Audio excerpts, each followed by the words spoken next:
Hey there, Wildcats. You are officially tuned in to the latest episode of the Lincoln Wildcast. We've got another great show ready to roll for you, from laughs and games with our friends to lessons learned in the classroom and around the community. We've got something for everyone to enjoy. This week, we have a very special guest joining the Wildcast, Ben the Upsman McGill. Turn up the volume, Wildcats, and let's pounce onto the headlines. Are you interested in trying out for a new sport or activity while at LMS? We are here to help you get in the game. This is the Rookie Guide with LMS cross-country coach, Mr. Nuzum.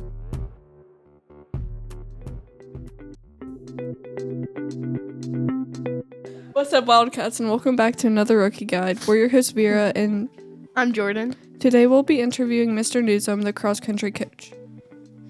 Cross-country is a sport that involves scanning trails to map lines, navigating technical features, switchbacks or routes, cornering with speed, and maintaining momentum to avoid wasting energy. It includes running on varied natural terrain, grass trails, or fields over shorter distances from high school, typically 1.5 to 2 miles. First, what are some things to look forward during cross-country? Well, I think that cross-country is certainly a different sport just because we run, and that's when kids ask, what do we do in cross-country? We run, and as you said, it's a different terrain, and I think throughout the season, we look forward to going to different places and running on different courses.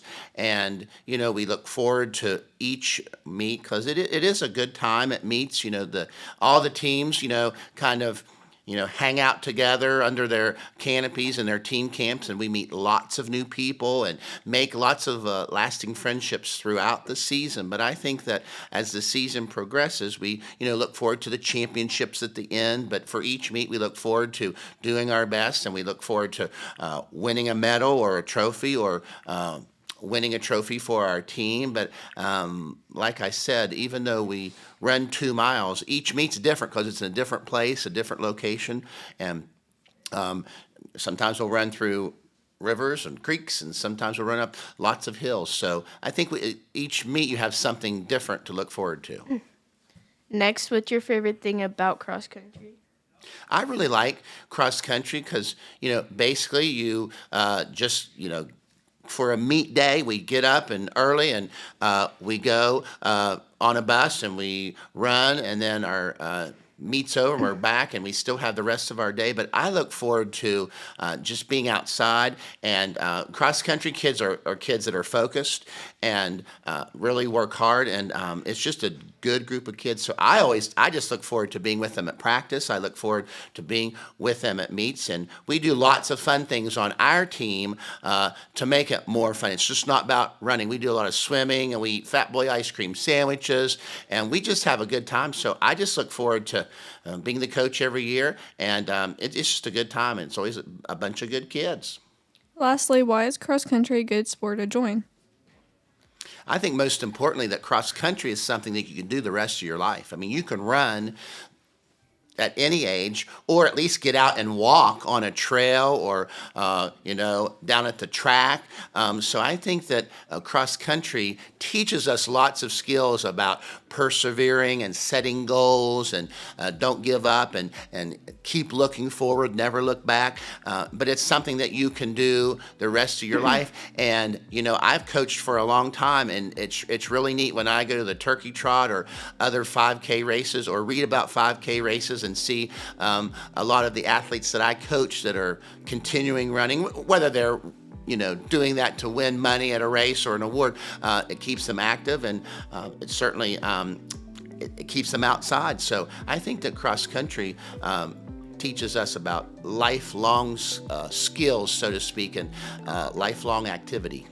Coach, thank you for sharing your passion for the sport with us. To wrap things up, that's all for today. We'll see our listeners in the next podcast. Stay awesome.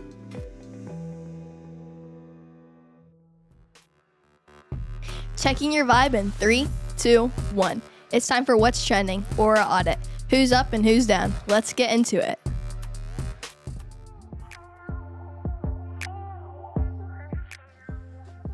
Hey Wildcats, welcome back to What's Trending. The hosts for this week's What's Trending are Maddie Fortney, Tori Lanham, Hallie Laser. Ella McGill, and Mila Hawkins. Since it's now the big 2026, what's our new vocal stems? I'm about to eat this Chick-fil-A. I'm about to eat this Chick-fil-A. Shut up, Mom! Silence from you. You're cut off from talking. Now, of course, I would never say that to my dear mom. Get your finger out of my face. Scuba. You know what she gonna call me? She gonna call me Baby Boo. Campbell said Hallie's had the most aura. Campbell needs to get his finger out of my face. Hallie gained aura from that, I suppose. I'm just like that, guys. Time for our story. Ella has one. A fan noticed Tom Hanks at a restaurant, and before Tom introduced himself, he took a bite out of their chicken tender and said, tender. That's funny. I feel like I would do that. We know you would. Anyways, that's a wrap for what's trending. Gain aura like me. I can't believe you won. Baby Boo is way better. Actually, I think the Chick-fil-A is better. Guys, we all know mine's better, but it's whatever. So see y'all next week.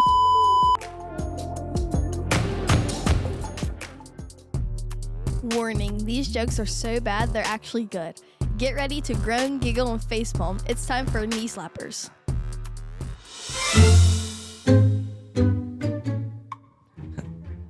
Hello, Wildcat fans.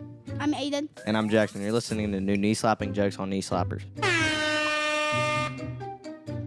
What do you call a fish with no eyes, Aiden? What? What do you call a TV that's broken? I don't know what. Throw it in the trash!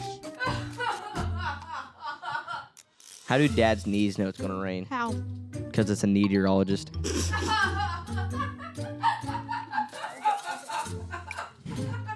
Thanks for listening to Knee Slappers.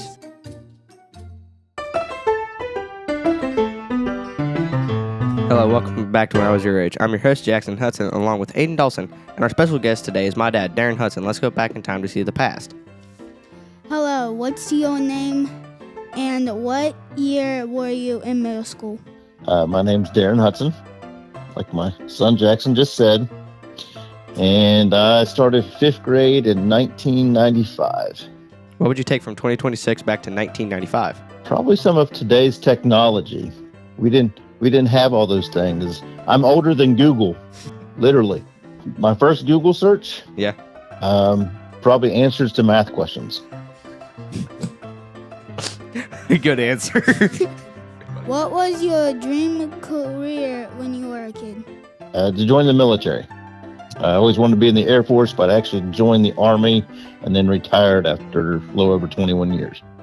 What was your favorite band or singer in the country area in the 1990s? Could you take a guess at it, Jackson? You may know. Let me guess, Alabama. That were probably my number 2 at the time. Garth Brooks was number 1. He was a huge world star, and I actually got to see him in Charleston, West Virginia when I was in high school. Thanks, y'all, for listening. Stay wild. Bye.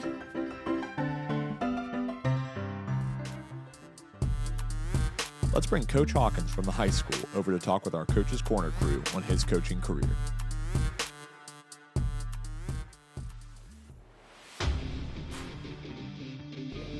Hi, I'm Caden. And I'm Jackson. I'm Hunter.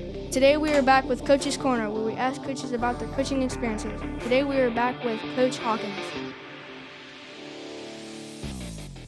What sports have you coached? Well, I have coached basketball, football, and I was actually the first softball coach that Lincoln High School had way back in the 90s. What's your favorite sport to coach? Well, that's kind of like asking me which one's my favorite kid. And I don't have an answer. I will tell you this, basketball was my first love. That's the one that I always wanted to coach, and that's what I've been coached the longest. I've been the head coach for 27 years at Lincoln High School. And football kind of happened by accident, but I have loved doing it. I love them both, and they're obviously completely different, and I have a good time doing both. We'd like to congratulate you on reaching 400 win mark in boys and girls basketball at Lincoln. We also understand that you are the winningest football coach in Lincoln High School history. What do these accomplishments mean to you? Well, I think the fact that I've had success for a long time, I think that's the most important thing. And the fact that it's my alma mater. You know, I graduated from Lincoln High School, and so the fact that I've been able to be the head coach while we've had some success, I think that's what means the most to me. Now, obviously, it also means I've been around a while, and you know, you don't get 400 wins in a short period of time. Like I said, it's taken 27 years. So, but mostly just that I've been able to help my alma mater have some success over the years. See y'all next time. Bye. Bye. Ready to listen? We're breaking down the tapes and sharing the wildest facts from the loudest room in the school. Stay tuned for the Band Room Chronicles.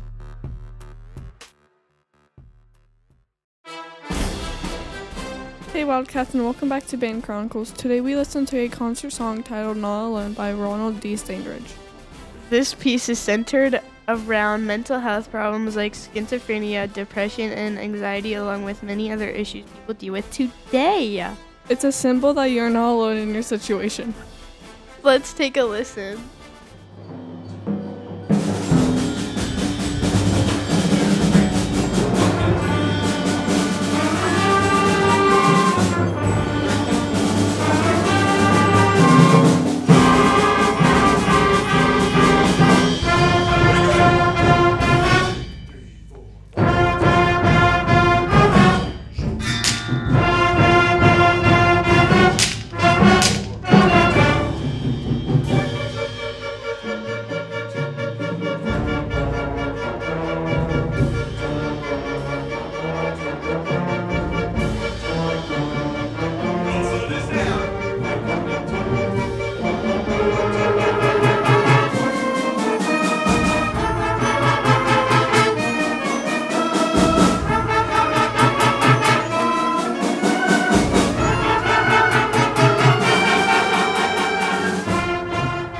Fun fact, Wildcats, the B-flat major scale is first scale on average that 6th grade band learns to play before moving on to harder scales. That's it for today. We're your hosts, Vera and Jordan. Bye. Bye.